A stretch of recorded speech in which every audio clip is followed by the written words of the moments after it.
Second year business സ്റ്റഡീസിൻ്റെ online ക്ലാസ്സിലേക്ക് സ്വാഗതം. നമ്മൾ കഴിഞ്ഞ ക്ലാസ്സിൽ പഠിച്ച് എന്തൊക്കെയാണെന്ന് നിങ്ങൾക്ക് ഓർമ്മയുണ്ടോ? നമ്മൾ സെക്കൻഡ് ചാപ്റ്ററായ പ്രിൻസിപ്പിൾസ് ഓഫ് മാനേജ്മെൻ്റ് ആണ് പഠിച്ചത്. അതിൻ്റെ introduction, evolution of principles of management, നേച്ചറും ഇമ്പോർട്ടൻസും ഒക്കെ നമ്മൾ പഠിച്ചു കഴിഞ്ഞു. ഇനി നമുക്ക് അടുത്തത് പഠിക്കാനുള്ളത് ആ പ്രിൻസിപ്പിൾസ് നമുക്ക് തന്നെ, അതായത് നമുക്ക് ചില കോൺട്രിബ്യൂഷൻസ് തന്നെന്ന് പറഞ്ഞു. Classical thoughts of school of തോട്ടിലെ FW ടൈലറും ഹെൻറി ഫയോളും നമുക്ക് കുറേ കോൺട്രിബ്യൂഷൻസ് തന്നു. അവർ തന്ന കോൺട്രിബ്യൂഷൻസ് എന്തൊക്കെയാണ് നമ്മൾ പഠിക്കുന്നത്. അതിൽ ആദ്യമായിട്ട് നമ്മൾ പഠിക്കുന്നത് സയൻറ്റിഫിക് മാനേജ്മെൻറ്റ് എന്താണെന്നും അതാരാണ് നമുക്ക് തന്നതെന്നും അദ്ദേഹത്തിന് തന്ന കോൺട്രിബ്യൂഷൻസ് എന്തൊക്കെയാണെന്നുമാണ് നമ്മൾ പഠിക്കാൻ പോകുന്നത്. അപ്പോൾ scientific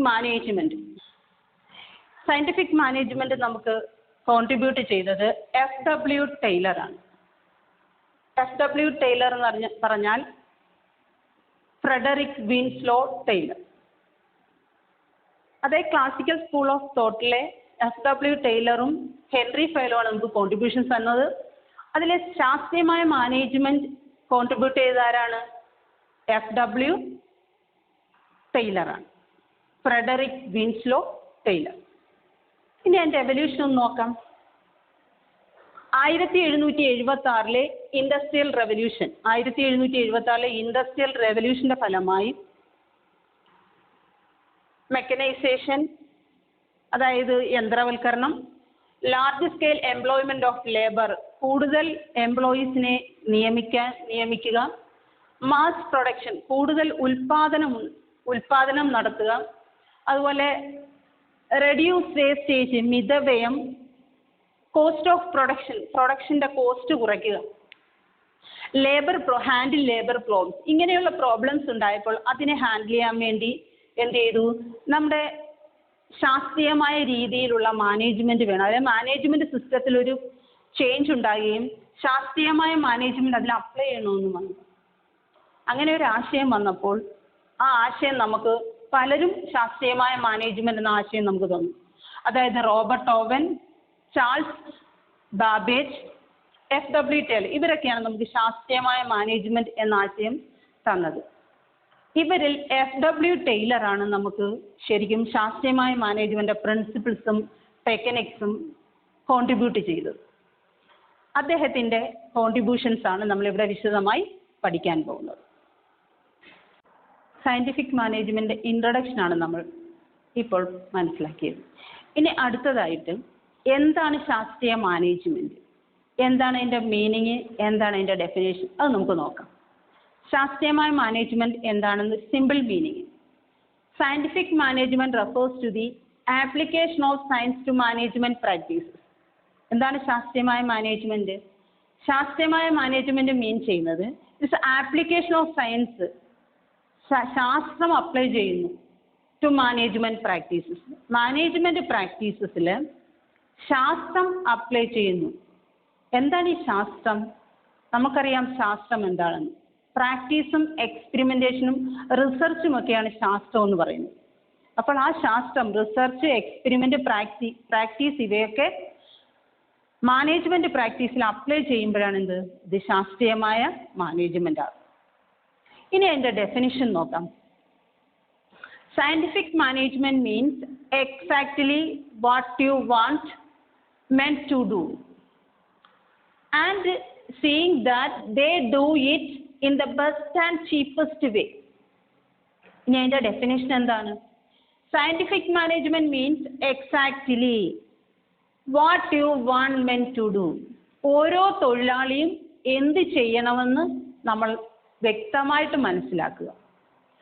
And seeing that they do it in the best and cheapest way. ഇനി അവർ ചെയ്യേണ്ട ജോലികൾ ഏറ്റവും നല്ല രീതിയിലും ഏറ്റവും ചിലവ് കുറഞ്ഞും അവർക്ക് ചെയ്യാനുള്ള അവസരം ഉണ്ടാക്കുക. And seeing that they do it in the best and cheapest way. ഏറ്റവും ചിലവ് കുറഞ്ഞ് ഏറ്റവും നല്ല മെത്തേഡിൽ അവർക്കത് ചെയ്യാനുള്ള അവസരം നമ്മൾ ഉണ്ടാക്കുക. അതാണ് ശാസ്ത്രീയമായ മാനേജ്മെൻറ്റിൻ്റെ ഒരു സിമ്പിൾ ഡെഫിനിഷൻ. അപ്പോൾ ഇതിൻ്റെ മീനിങ് നമ്മൾ പറഞ്ഞു. എന്താണ് ശാസ്ത്രീയമായ മാനേജ്മെൻറ്റ് എന്ന് പറഞ്ഞാൽ? എന്താണ് simple meaning? Application of science in the management practice. മാനേജ്മെൻറ്റിൽ അതിൻ്റെ പ്രാക്ടീസിൽ നമ്മൾ എന്ത് ചെയ്യണമെന്നാണ് പറഞ്ഞത്? സയൻസ് അപ്ലൈ ചെയ്യുക, എക്സ്പെരിമെൻറ്റേഷൻ, റിസർച്ച്, പ്രാക്ടീസ്. എന്ന ഡെഫിനിഷൻ എന്താണ്? Scientific management means exactly what you want men to do. ഓരോ തൊഴിലാളിയും എന്ത് ചെയ്യണമെന്ന് നമ്മൾ മുൻകൂട്ടി മനസ്സിലാക്കുക, വ്യക്തമായി മനസ്സിലാക്കണം. And seeing that they do it in the best and cheapest വേ.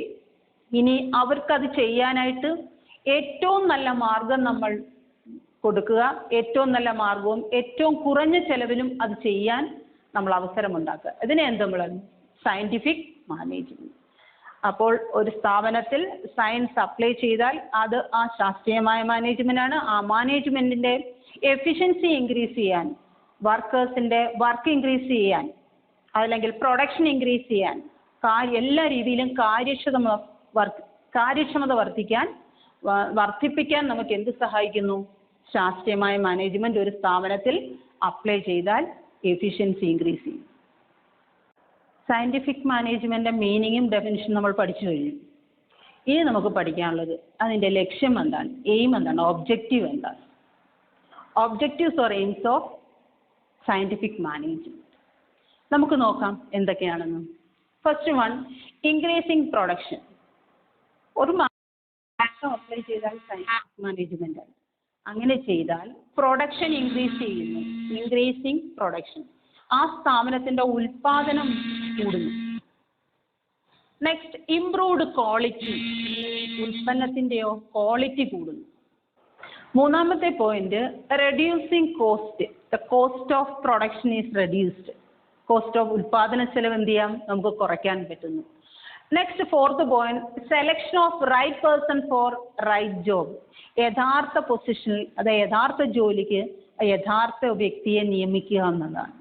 ഒരു ക്ലർക്കിൻ്റെ പോസ്റ്റിൽ തന്നെ നിയമിക്കുക. അപ്പോൾ അവർക്ക് ആ ജോലിയിൽ പെർഫെക്ഷൻ ഉണ്ടാവും. Selection of right person for right job. Fifth point, reduction of wastage. ഇനി അവർ യഥാർത്ഥ പോസ്റ്റ് നിയമിച്ചാൽ അവരുടെ ജോലി ക്ലിയർ ആയിട്ട് ചെയ്യും, വേസ്റ്റ് ഒഴിവാക്കുകയും ചെയ്തു. മെറ്റീരിയൽസ് ഒക്കെ വേസ്റ്റ് ആക്കാതെ അവർ കറക്റ്റായിട്ട് അവരുടെ പ്രൊഡക്ഷൻ നിർവഹിക്കുന്നു. Sixth point, provision of incentive wages. അവർക്ക് കൂടുതൽ ആനുകൂല്യങ്ങൾ കിട്ടുന്നു. അതായത് പ്രൊഡക്ഷൻ കൂടുമ്പോൾ സ്വാഭാവികമായും പ്രോഫിറ്റ് കൂടുന്നു. അങ്ങനെ പ്രോഫിറ്റ് കൂടിയാൽ വർക്കേഴ്സിന് എന്ത് കിട്ടുന്നു? കൂടുതൽ വേജസും കൂടുതൽ ഇൻസെൻറ്റീവ്സും കിട്ടുന്നു. ഇങ്ങനെ കൂടുതൽ ആനുകൂല്യങ്ങൾ കിട്ടാൻ അവസരമുണ്ടാകുന്നു. അപ്പം ഒരു സ്ഥാപനത്തിൽ ശാസ്ത്രം അപ്ലൈ ചെയ്താൽ, അതായത് ഒരു സ്ഥാപനത്തിൽ ഒരു കാര്യം, ഒരു പ്രിൻസിപ്പിൾ അപ്ലൈ ചെയ്യുമ്പോൾ, എന്തെങ്കിലും ചെയ്യുമ്പോൾ അത് എക്സ്പെരിമെൻറ്റിലൂടെ അല്ലെ സ്ഥിരം പ്രാക്ടീസിലൂടെ ചെയ്യുമ്പോഴാണ് അത് പെർഫെക്ഷനിലേക്ക് എത്തുന്നത്. അങ്ങനെ പരീക്ഷണ നിരീക്ഷണത്തിലൂടെ വേണം നിങ്ങൾ ഓരോ കാര്യങ്ങളും ചെയ്യാനെന്നാണ് ശാസ്ത്രീയമായ മാനേജ്മെൻറ്റ് പറയുന്നത്. അപ്പോൾ എന്തൊക്കെയാണ് ഒബ്ജക്റ്റീവ്സ് നമുക്ക് ഒന്നുകൂടി നോക്കാം. First one, increasing production. ഉൽപാദനം എന്ത് ചെയ്യുന്നു? വർദ്ധിക്കുന്നു. രണ്ട്, ഇംപ്രൂവ്ഡ് ക്വാളിറ്റി. ആ ഉൽപ്പന്നത്തിൻ്റെ ക്വാളിറ്റി എന്ത് ചെയ്യുന്നു? ഇംപ്രൂവ് ചെയ്യുന്നു. മൂന്ന്, റെഡ്യൂസിങ് കോസ്റ്റ്. ഉൽപാദന ചെലവ് എന്ത് ചെയ്യുന്നു? കുറയുന്നു. അടുത്ത, selection of right person for right job. യഥാർത്ഥ പൊസിഷൻ, യഥാർത്ഥ ജോലിയിൽ യഥാർത്ഥ ആൾക്കാരെ തന്നെ നിയമിക്കുന്നു. അതാത് പോസ്റ്റിലുള്ളവരെ അതാത് പൊസിഷനിൽ നിയമിക്കുകയാണ്. Reduction of wastage. ഇനി മെറ്റീരിയൽസ് ഒക്കെ വേസ്റ്റ് ആക്കാതെ കറക്റ്റായിട്ട് അവർ യൂസ് ചെയ്യും. Provision of incentive wages. Wages കൂടാതെ അവർക്ക് എന്ത് ചെയ്യുന്നു? കൂടുതൽ ആനുകൂല്യങ്ങൾ. പ്രൊഡക്ഷൻ കൂടുമ്പോൾ പ്രോഫിറ്റ് കൂടുന്നു, ഓട്ടോമാറ്റിക്കായിട്ട് അവർക്ക് എന്ത് കിട്ടുന്നു? കൂടുതൽ ആനുകൂല്യങ്ങൾ കൊടുക്കാൻ നമുക്ക് കഴിയുന്നു.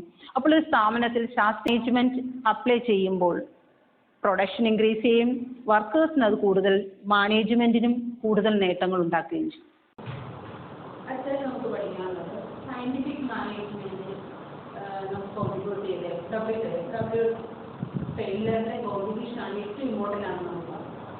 അപ്പോൾ നമ്മൾ ആ സയൻറ്റിഫിക് മാനേജ്മെൻറ്റിനെ അറിയപ്പെടുന്നത് Taylor scientific management, Frederick Winslow failure.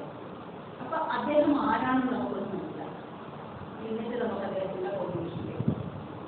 അദ്ദേഹം ഒരു അമേരിക്കൻ മെക്കാനിക്കൽ എഞ്ചിനീയർ അദ്ദേഹം മിക്രേൽ സ്റ്റീവർ എന്ന കമ്പനിയിലെ ഒരു അപ്രന്റീസായിട്ട് കയറി അദ്ദേഹത്തിൻ്റെ ജോലി തുടങ്ങി. അവിടുന്ന് അദ്ദേഹം ആ സ്ഥാപനത്തെ ചീഫ് എഞ്ചിനീയറായി മാറിയെന്നുള്ളതാണ്. അപ്പോൾ അതിൽ നിന്ന് നമുക്ക് മനസ്സിലാക്കാം അദ്ദേഹത്തിൻ്റെ കോൺട്രിബ്യൂഷൻ ആ സ്ഥാപനത്തിൽ എത്രമാത്രം പ്രയോജനപ്പെട്ടുള്ളൂ. അദ്ദേഹം അങ്ങനെയാണ് ടൈലർ നമുക്ക് ഈ പ്രിൻസിപ്പിൾസ് അല്ലെ അദ്ദേഹത്തിൻ്റെ കോൺട്രിബ്യൂഷൻസ് എല്ലാം ക്രിയേറ്റ് ചെയ്ത് അദ്ദേഹം ഉണ്ടായത്. കാരണം അവിടെ അദ്ദേഹത്തിന് സ്വാതന്ത്ര്യം പരീക്ഷണ നിരീക്ഷണങ്ങൾ നടത്തി സയൻസ് അപ്ലൈ ചെയ്തു കിട്ടിയ അങ്ങനെയാണ് ആ പ്രിൻസിപ്പിൾസ് ഉണ്ടായത്. അപ്പോൾ മിഡ്വേ സ്റ്റീൽ വർക്ക്സ് എന്ന കമ്പനിയിലായിരുന്നു അദ്ദേഹം ആദ്യം വർക്ക് ചെയ്തത്. പിന്നെ അവിടെ ഇങ്ങോട്ട് പോയി ബെത്ലഹേം സ്റ്റീൽ വർക്ക്സ് എന്ന കമ്പനി ചെയ്തു. ആദ്യം 1884 മിഡ്വേ സ്റ്റീൽ വർക്കിൽ ജോലി ചെയ്തത്. പിന്നെ അദ്ദേഹം ബെത്ലഹേം സ്റ്റീൽ വർക്കിൽ. ഇനി അദ്ദേഹത്തിന്റെ കോൺട്രിബ്യൂഷൻ അദ്ദേഹം കുറെ പുസ്തകങ്ങൾ പബ്ലിഷ് ചെയ്തു. അത് ഏതൊക്കെയാണെന്ന് നോക്കാം. പ്രിൻസിപ്പിൾസ് ഓഫ് സയന്റിഫിക് മാനേജ്മെന്റ്, ആദ്യത്തെ അദ്ദേഹത്തിന്റെ പുസ്തകം പ്രിൻസിപ്പിൾസ് ഓഫ് സയൻസ്, നമ്മൾ പഠിക്കുന്ന പ്രിൻസിപ്പിൾസ് ഓഫ് സയന്റിഫിക് മാനേജ്മെന്റ്. പിന്നെ ഫീൽഡ് ബേസ്ഡ് സിസ്റ്റം, അടുത്ത പുസ്തകമാണ് field based system. 3 notes on belting, മൂന്നാമത്തെ പുസ്തകം notes on belting. 4 shop management. ഈ 4 പുസ്തകങ്ങളാണ് അദ്ദേഹത്തിന്റെ പ്രധാനപ്പെട്ട പബ്ലിഷേഴ്സ്. ഇനി അടുത്ത അദ്ദേഹം പ്രാധാന്യം കൊടുക്കുന്നത് application of science to management, application of science to management പ്രാക്ടീസിൽ സയൻസ് അപ്ലൈ ചെയ്യുക. ഇത്രയുമായിരുന്നു അദ്ദേഹത്തിന്റെ കോൺട്രിബ്യൂഷൻ. അപ്പോൾ FW ടൈലർ ആരാണെന്ന് മനസ്സിലാക്കാമല്ലോ. അദ്ദേഹം ഒരു എഞ്ചിനീയർ ആയിരുന്നു. അപ്രന്റീസായി കയറി ചീഫ് എഞ്ചിനീയറിലേക്ക് എത്തുമ്പോൾ അദ്ദേഹത്തിന്റെ ആ മഹത്വം അല്ലെങ്കിൽ അദ്ദേഹത്തിന്റെ കഴിവ് നമുക്ക് മനസ്സിലാവും. അദ്ദേഹം എക്സ്പെരിമെന്റൽ പ്രാക്ടീസ് നടത്തി ആ സ്ഥാപനത്തിലെ മെച്ചപ്പെട്ട ഒരു ജോലിയിലേക്ക് എത്തി.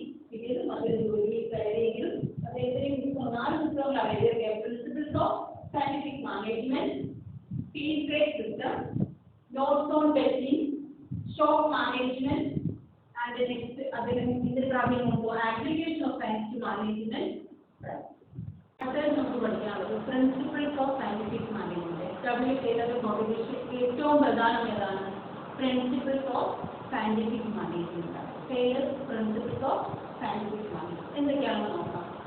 First one, replacement of old rule of thumb method. Replacement of old rule of thumb method. പഴയ മെത്തേഡ് മാറ്റിയിട്ട് പുതിയ മെത്തേഡ് ഉപയോഗിക്കാമെന്നാണ് പറയുന്നത്. എന്താണ് ഈ പഴയത്? നമ്മൾ ഇപ്പോൾ തമ്പ് മെത്തേഡ് എന്ന് പറയുന്നത് പണ്ട് നമ്മൾ വിരലടയാളം കൊടുത്തെങ്കിൽ ഇന്ന് നമ്മൾ ഒപ്പിടുന്നു എന്നതുപോലെ പഴയ രീതികളൊക്കെ മാറ്റിയിട്ട് ശാസ്ത്രീയമായ രീതിയിൽ സയന്റിഫിക് മെത്തേഡ്സ് ഉപയോഗിച്ച് പ്രോബ്ലം സോൾവ് ചെയ്യാനാണ് ആര് പറയുന്നത്? FW ടൈലർ നമ്മളോട് പറയുന്നത്. ഏതൊരു സ്ഥാപനത്തിനും ശാസ്ത്രീയമായ മാനേജ്മെന്റ് അപ്ലൈ ചെയ്യുമ്പോൾ പഴയ മെത്തേഡ് മാറ്റിയിട്ട് ശാസ്ത്രീയമായ മാനേജ്മെന്റ് അപ്ലൈ ചെയ്താൽ അവിടെ എന്താണ് അത് ഉദ്ദേശിക്കുന്നത്? വർക്കേഴ്സിന്റെ കാര്യക്ഷമത വർദ്ധിക്കാൻ, എഫിഷ്യൻസി ഇൻക്രീസ് ചെയ്യുക, utilisation of maximum resource, minimum റിസോഴ്സിനെ മാക്സിമം യൂട്ടിലൈസ് ചെയ്യുക, ഇൻഎഫിഷ്യൻസി ആൻഡ് റെഡ്യൂസ്, വർക്കേഴ്സിന്റെ ഇൻഎഫിഷ്യൻസിയും അതുപോലെ വേസ്റ്റേജും കുറയ്ക്കുക എന്ന ലക്ഷ്യത്തോടെയാണ് നമുക്ക് ഈ പ്രിൻസിപ്പിൾസ് ഉണ്ടാവുന്നത്. അപ്പോൾ ഫസ്റ്റ് പ്രിൻസിപ്പിൾ എന്താണ്? Replacement of old rule of thumb method. പഴയ മെത്തേഡ് മാറ്റിയിട്ട് നിങ്ങൾ എന്ത് ചെയ്യണം? പുതിയ രീതിയിൽ ശാസ്ത്രീയമായ മെത്തേഡ് യൂസ് ചെയ്യാൻ. എന്തിന്? പ്രോബ്ലം സോൾവ് ചെയ്യും. ഒരു സ്ഥാപനത്തിലെ ഡിസിഷൻ എടുക്കുമ്പോഴും പ്രോബ്ലം സോൾവ് ചെയ്യുന്നതിന് നിങ്ങൾ എന്ത് ചെയ്യണമെന്നാണ് പറയുന്നത്? നിങ്ങൾ ശാസ്ത്രീയമായ മെത്തേഡുകൾ യൂസ് ചെയ്യാൻ. ഇതാണ് old rule of thumb method. Replacement of old rule of thumb method. Second one, scientific selection and training of workers. ഈ വർക്കേഴ്സിനെ സെലക്ട് ചെയ്തിട്ട് അവർക്ക് ട്രെയിനിങ് കൊടുക്കുമ്പോൾ എന്ത് ചെയ്യണമെന്നാണ് പറയുന്നത്?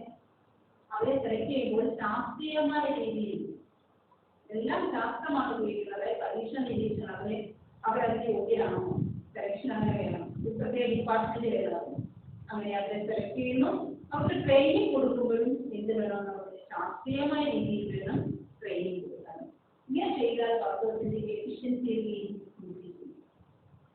Third one, cooperation between workers and management. ഈ വർക്കേഴ്സും മാനേജ്മെന്റും തമ്മിൽ നല്ലൊരു സഹകരണമാണ്, കോഓപ്പറേഷൻ. ഈ സഹകരണമാണ് ആ സ്ഥാപനത്തിന്റെ വളർച്ചയ്ക്ക് അത്യാവശ്യം. ഏത് സ്ഥാപനത്തിലും വർക്കേഴ്സും മാനേജ്മെന്റും ഒന്നിച്ചു നിന്നാൽ ആ സ്ഥാപനം നല്ല രീതിയിൽ മുന്നോട്ട് പോകുന്നതാണ് ആര് പറയുന്നത്? FW ടൈലർ നമ്മളോട് പറയും. എന്തൊക്കെയാ പറഞ്ഞത്? Replacement of old rule of thumb method, first principle. Next, scientific selection and training of workers. Third one, cooperation between workers and management. Next, division of responsibility management and workers. അത് എന്താ പറയുന്നത്?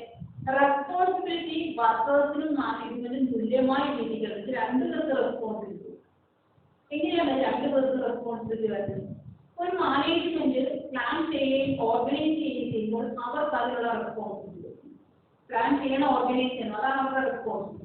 എന്നാൽ workers എന്ത് ചെയ്യണം? Executing the work.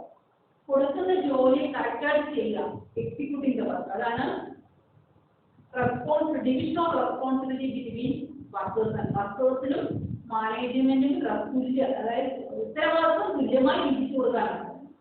രണ്ടു പേർക്ക് ഉത്തരവാദിത്വം ഉണ്ടെങ്കിൽ മാത്രമേ, ചുമതലയുണ്ടെങ്കിൽ മാത്രമേ എന്ത് ചെയ്യൂ, ആ സ്ഥാപനം ഏറ്റവും നല്ല രീതിയിൽ. അടുത്ത എന്താണ് പറയുന്നത്? Prosperity for employees and employer. എംപ്ലോയർക്കും എംപ്ലോയിക്കും പ്രോസ്പെരിറ്റിക്ക് വേണ്ടി ഒരു സ്ഥാപനം മുന്നോട്ട് പോകും. അപ്പോൾ ഒരു സ്ഥാപനത്തിന്റെ പ്രോസ്പെരിറ്റി ഹൈ ആവണമെങ്കിൽ എന്ത് ചെയ്യണം?